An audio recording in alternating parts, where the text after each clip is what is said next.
I'm Molly McCarthy. I'm the Director of Development at the Zeiterion Theater. I'm going to take you on a 10-minute tour of some of the spaces you don't normally get to see in our building and show you what they will become in our renovation. So the theater was opened originally in 1923. April 2nd of 1923 was the first performance here. It opened as the Zeiterion Theater, which is named after the family who opened it. So that is where the Zeiterion gets its name, from Zeit. However, it was not immediately successful, and therefore the Zeitz brothers shut it down and turned it into a silent film house. And by April of 1923, it had reopened with a new name, the State Theater, which is the name it had up until it was renovated in 1982. All right, next we're going to go inside the theater. We're going to sit in our famous red seats and talk a little bit about the features of the theater itself.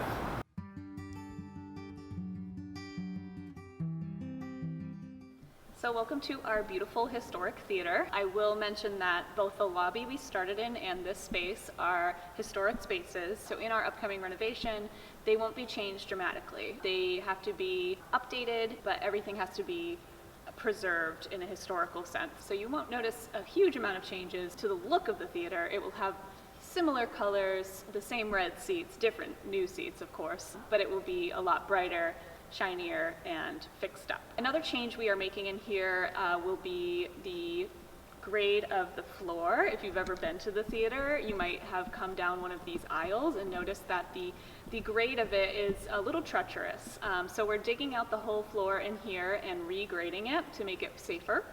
And we are adding a ADA compliant wheelchair ramp along the left side of the theater that will run from the back of the house all the way to the front. Two things in this theater that are absolutely original to 1923 are the chandelier and our Wurlitzer organ. I'll talk about the chandelier first since it's right above me. The chandelier was commissioned by the Zeitz brothers in 1923 for this building. It is from Czechoslovakia. At the time, it cost about $7,000, which is $125,000 in today's money. The chandelier is 6 feet wide by 10 feet tall, and it has over 7,000 crystals in it. One of the really cool features of the chandelier is that it's on a very long chain, which allows it to be lowered to ground level for cleaning and for changing the light bulbs. But it's always a big event when the chandelier is coming down to be cleaned. Everyone from the office comes to take a look at it. The other piece that is original to this theater that I mentioned is the mighty Wurlitzer organ. That was the same organ that was here in 1923. The organ is a very cool piece. It has a console, which is what you see being played and think of as a big piano with extra switches and buttons and pedals. But what's actually happening is that behind those two screens are a bunch of pipes and instruments. And so what's done on that console is carried by electricity up there, and that is where the actual music comes from. Having our original organ from 1923 makes us very special.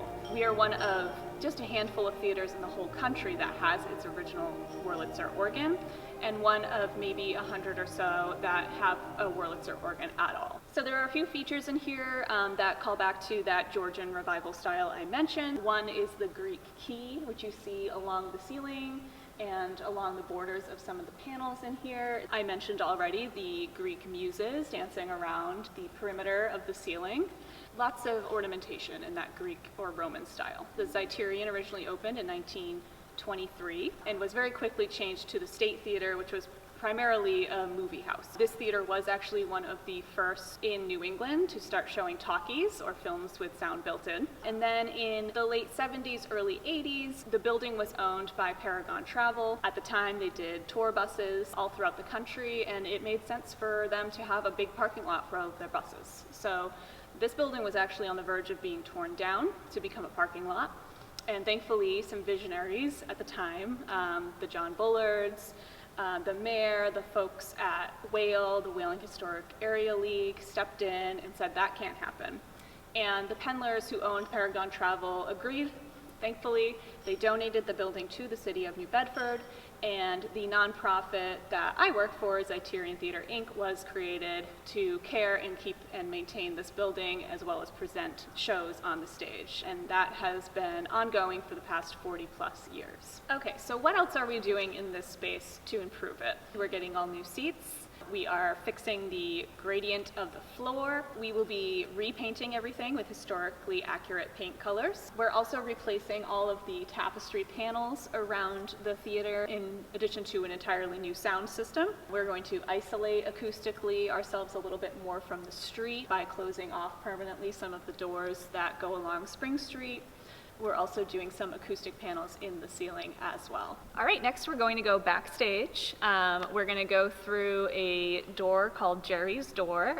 Jerry was a Zeiterion usher, and our ushers have assigned spots where they stand during shows, and this spot is where Jerry always stood. So when he passed away, we named the door after Jerry, and you'll see that on the way.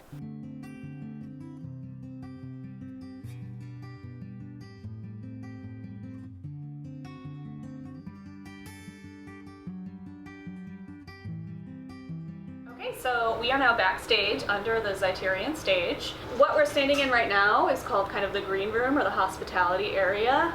It's where we serve food to our artists and their crew as they come through the theater. For a lot of shows, including Joseph and the Amazing Technicolor Dreamcoat, which we're getting ready for now, the orchestra actually plays from a different part of the theater and is piped into the theater itself. For example, this orchestra will play in the Pendler space, and their music will be piped in, and they use monitors to see what's going on stage, and the artists have monitors to see the conductor in the orchestra pit. So for this project, we are not doing any renovations to the backstage area. We are focusing on the front of house and patient experience, and then the next phase of renovations for this building will be for backstage and stage area. Okay, welcome to one of our chorus dressing rooms. We have two of these rooms that are larger and intended for a big group, and you'll see these beautiful lights that help our artists apply their makeup. They do also heat up the room, so if you have all these lights going on at the same time, after 15, 20, 30 minutes, it gets pretty warm down here. Welcome to the Star dressing room. It is a smaller dressing room that we have with a piano and a couch and its own bathroom.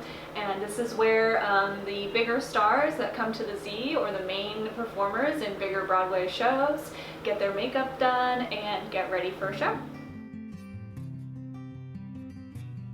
Welcome to the Zeiterion stage. Before we go any further, I want to stop here and point out two things actually. One is the door up in the second level of the theater where our organ players have to go and make sure all the pipes are in working order and tune the instruments back there.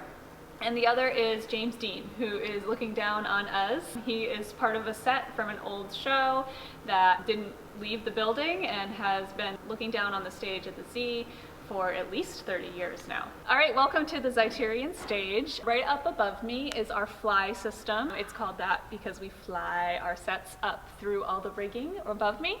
One thing about this stage in particular, and a lot of stages around the country, is that it's actually fairly small compared to modern stages in new theaters. So when we get a show, for example, a Broadway touring show, they travel with several trucks full of equipment and sets. But they have a version of the show that they do for theaters with smaller stages like ours. The audience member might not notice something like that, but there might be some sets that are missing or a little less depth to the set in general. All right, so I wanted to make a quick stop at our box office. The box office is original to the theater from 1923. However, it's a little bit inconvenient that our box office is so far inside the lobby. So in our renovation, we are actually moving the box office out closer to the street. There'll be a separate entry for the box office where you can buy your tickets and then come straight through into the lobby. Because this is a historic box office though, we have to save the facade. And what we're doing is we are moving the facade of the box office to the opposite side of the lobby where it will become a display for us to put some historical artifacts or thank yous to some donors. And what's going here in this space will be an elevator, and the elevator will serve all 4 floors of the building, so basement all the way up to 3rd floor, and it will be accessible and will be the first time that our building is actually connected across every floor without having to go outside. All right, that does it for our tour of the theater here at the Zeiterion. I want to thank you for joining me, and I hope to see you soon at the Z.